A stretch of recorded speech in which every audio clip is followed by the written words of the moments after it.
Henry, good afternoon to you. This whole off season and getting to fall camp, I know that you stayed out in California a little bit longer than maybe your teammates and whatnot. But what was that experience like being out west during everything that was going on, and then finally being able to travel back to Knoxville, be around your teammates more? Can you walk me through that? Yeah, I mean, these are crazy times, and these are probably not times we want to be in. But for me, it was a good thing for me because I was able to be around my family a lot more. Being so far away from my family, I was able to spend time with them. Watch my little brothers grow up. I worked them out. I worked my sisters out a lot more. So I kind of grew a relationship with my family that I'm truly thankful for during this time of quarantine. But I was there, and then coming back to Knoxville, being able to see my team after about 3 months. I missed them. So being able to see the boys, work out with the boys again, I was happy. I was juiced. Let's go to Rick Russo, followed by Vince Ferrara. Hey, Henry, good to talk to you again. How fortunate do you guys feel as a team? You see what's happening to other conferences, other teams not being able to play. How fortunate are you guys or feel to actually be out there and practice and hopeful that you can keep moving forward and start a season on September 26th? Yeah, I mean, it's huge. It's a blessing to be able to have such a great medical staff that supports us, that wants the best for us, that keeps us updated every single day of what's going on and how this virus can spread and how we can prevent it from reaching our team. We feel really fortunate to be able to go out there and play some ball. It's not just us. I know the entire world misses football. So we just got to take advantage of it. We got to do the right things. We got to be responsible. Coach Pruitt tells us all the time, act like pros now. So we got to do the right things. Just be able to be responsible and do the things so that we can have a season. Vince? Hey, Henry, good to talk to you. For a lot of coaches that have talked about how those that are continuing on with football the players are safer inside their facility and working on playing football. Can you, for people that maybe on the outside don't recognize what that is, can you give some examples of some of the things that help you guys feel safe, whether it's technology or mask or whatever, that you can kind of share of what it's like in terms of health and safety measures inside the facility? For a lot of players, and I can count myself in this, if we were to be able to go home, who knows what we would be doing. We wouldn't be on a time schedule. We wouldn't be responsible to go to things and be held accountable to be able to do things on our own. So we'll probably be out doing things, traveling, probably doing something with our family that we shouldn't be doing here. You know what I mean? So being able to be here, having the medical staff, and being able to have practice, know that your teammates are around you, counting on you to do the right thing day in, day out. So a lot of people would go home and not have a safe environment to be in. You know what I mean? And you guys seen that all throughout Twitter and social media, that people want to be here. They want to be here. It feels like a safe environment, and I can speak that for myself. But I feel safe here. I feel that the medical staff has done a tremendous job to be able to ensure my safety, and I trust them with all that I got. We'll go Brent Hubbs, followed by Mike Wilson. Henry, how normal has this week felt, and how relieving is that? How stressed has the last few weeks, months of your guys' lives been? Can you give kind of a feel for that? The past 3 months have just been like all over the place. A lot of uncertainty. So to be able to come back this week and to be able to play ball, it gives us like a sense of normality. We're out there balling like we always do on a daily basis. We're out there playing with each other. So it feels good. It's a blessing to be able to be out there. I can't really put into words on how it feels to be able to be out there and play some ball. You just got to feel it. And, if you were in our shoes, you would understand. As a follow-up, do you feel mentally behind or physically behind, or do you feel like you're kind of where you need to be, or even in some ways maybe mentally ahead with the OTAs? Where do you feel like you are football-wise right now? Football-wise, mentally-wise, we did a great job as a team, as a defense and offensive unit, to be able to hold Zoom meetings while we were on quarantine. So we were on Zoom getting the same film work in, holding each other accountable, making sure that everybody's camera was on, making sure that everybody was answering questions. We did a tremendous job. So mentally wise, I feel like we all did a great job. We came in and got on one instant on, and we rolled from there. Physically wise, I feel like I did a good job being able to come back physically. I think the team did actually a good job too. They came back stronger. We came back working out with AJ, and we did a really good job as a team, being conditioned and being physically strong. Mike? Henry, what's life been like so far without Daniel Bituli around, and what's the chemistry like between you and Q? Is there anything you guys did this offseason to kind of work on building you guys as a partnership now in the middle? Yeah, I mean, me and Daniel Bituli had a brotherhood bond, but that was last year. It's time to focus on this year, and me and Q, and it's not only just me and Q; it's our whole entire LB room. We all came together as one. We all know that we have to fill in the shoes of Daniel Bituli, so we all kind of put in that extra work, that extra time. So it's not necessarily only two people; it's the entire LB room. That the guys that we have in there, we're doing a tremendous job of kind of picking up the lack that Bituli left off with us. So, now it's on to us to be able to carry that torch.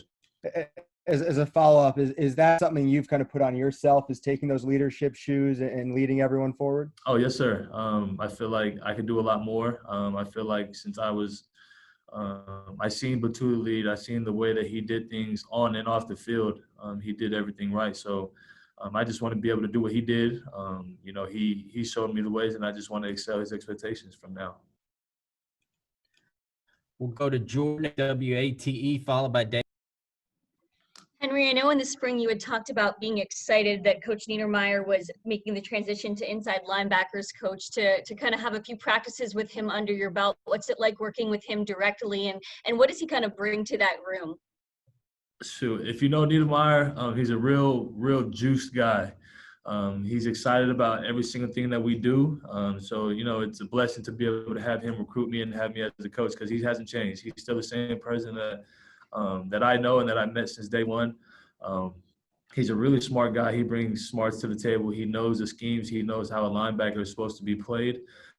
So being able to have Niedermeyer there has been a true blessing. So one thing I love about him is he brings that juice every single day. He wants the best out of us every single day, whether it be watching film, on the field, running to the ball, the littlest things like our steps, So it's a true blessing to have such a great coach like him.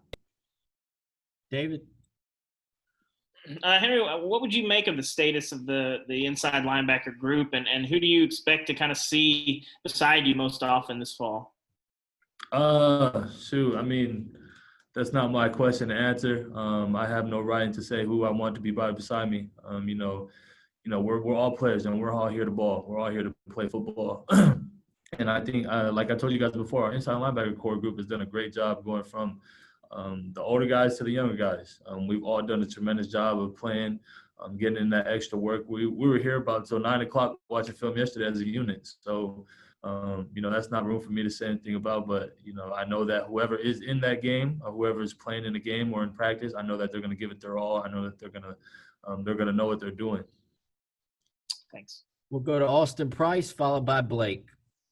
Henry, got two questions. You know a lot of guys that play in the Pac-12. How much have you talked to them since the decision came down, about the fact they wouldn't play, and just, what's the mood there for those kids that maybe some acquaintance or friends of yours? And then two, the coaches spent so much of the last recruiting class focused on getting you some help, getting Q some help, and getting that to be a much deeper room. When you look around the linebacker room now, how different is it as far as bodies and just, the talent that's around you? So to answer your first question, a lot of people in the Pac-12 that I know, they're pretty bummed. To be honest with you, a lot of my family. I have a lot of family in the Pac-12, so just being able to talk to them. They also too want a season. They also too wanted to play, but that wasn't their call to make. So what they're doing now, they're probably working as hard as their butts off right now. So when their season does time to come, when it's time for them to play, they're going to excel. To answer can you repeat your second question again? Yeah, just when you look around the room now, at the linebacker room, just talk about the depth in there. There's a lot more bodies in there than there was a year ago. Yeah. Yeah, we got a lot of depth. We got guys like Jeremy Banks in there. We got guys like Bryson Easton, Martavius French. We got Aaron Beasley, Solon Page. So guys like that to be able to incorporate in the game. We all have our different skill sets. We all have our unique types of plays that we can do. And we all know our strengths. So just to be able to have guys like that in the room makes us stronger as a unit. So we know that whoever's in the game, whoever's out there is going to do what they need to do. Blake? Hey, Henry. Had two questions as well. You mentioned Jeremy Banks. Since he's been back with the program, what's your observations been of how he's carried himself, how he's doing? And then second question, I know you guys had some positive tests after the 4th of July weekend, and Coach Pruitt said that was a learning experience for the team. Did players have any conversations about that, or any changes in how you guys conducted yourselves after the 4th? Yeah, Jeremy Banks, that's my guy. That's my brother right there. So, we spend a lot of time together. He's grown, and we're here to support him. Everything that he does, we're here supporting him. We're here to help him grow. And, Jeremy Banks has done a great job. He's a changed man. So he's helping us tremendously on the field. So it's a true blessing to have him out there with us. And as far as the July 4th having those positive tests, we knew that coming back there was going to be some guys that tested positive. So we kind of just told each other after the 4th, be aware, be responsible, and act like pros, like Coach Pruitt would tell us all the time. Act like pros, be a pro. Go out there and play.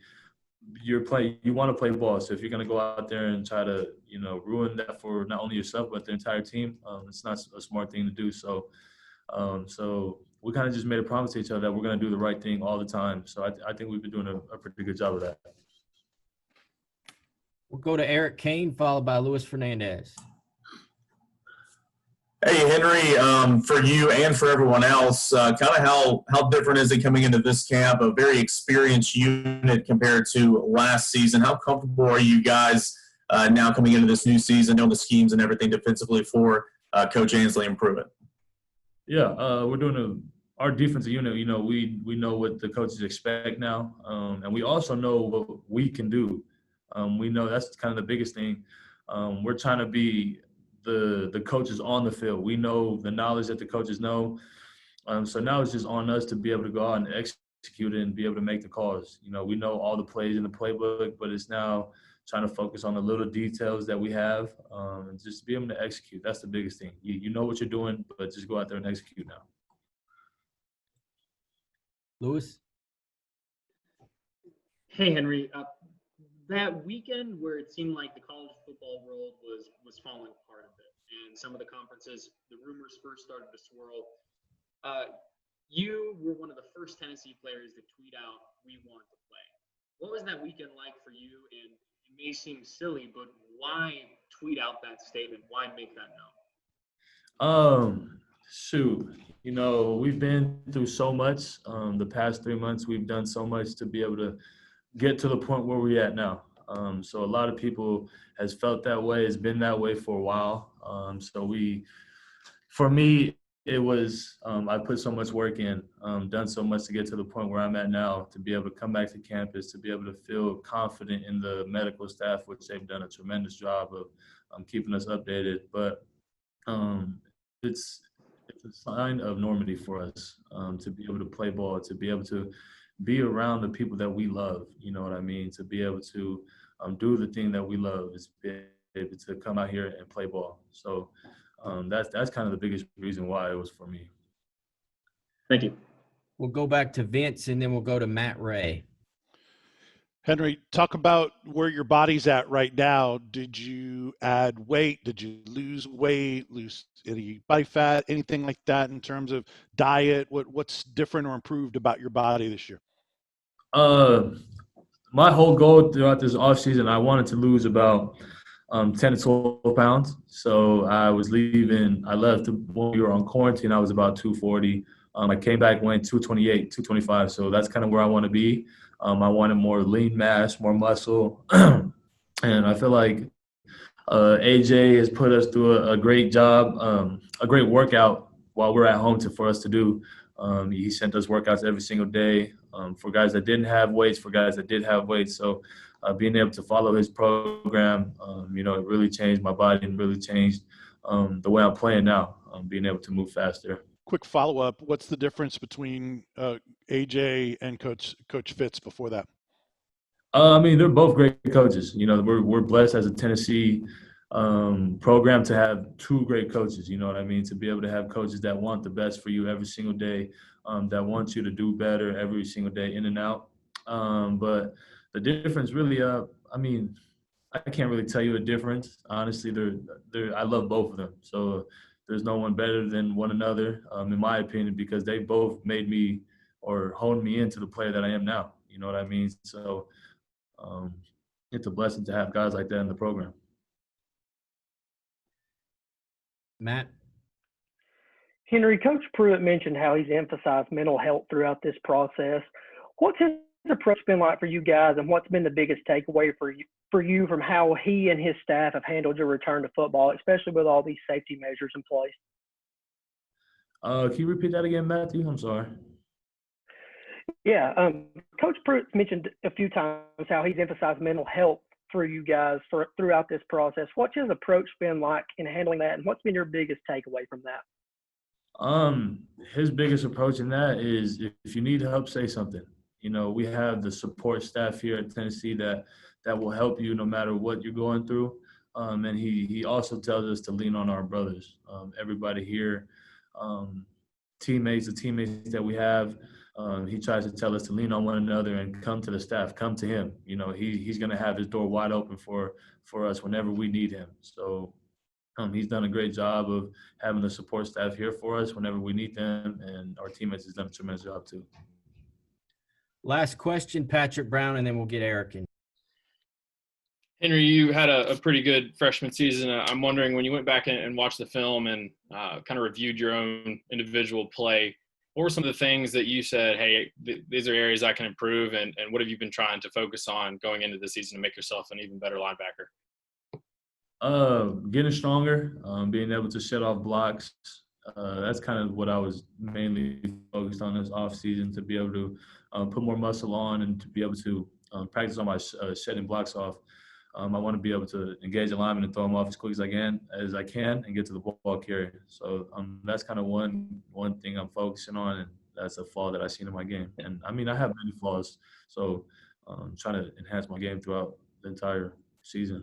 And to follow up, you kind of talked about being a leader for this defense. You're just a sophomore. Do you feel like a sophomore, or do you feel like you, because you got so many younger guys at that linebacker position that are kind of following your lead, do you feel like you're a veteran even at this point of your career?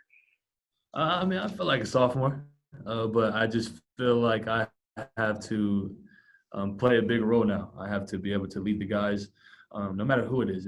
Age doesn't matter when it's time to be a leader. You got to be a leader, not only on the field, but off the field, to be able to do the right things all the time. So, I wouldn't say I feel like a veteran. I wouldn't say I feel old, but I feel like that I have to lead. Now I have to do a better job of setting an example, and to be able to confront guys when they're not doing the right things.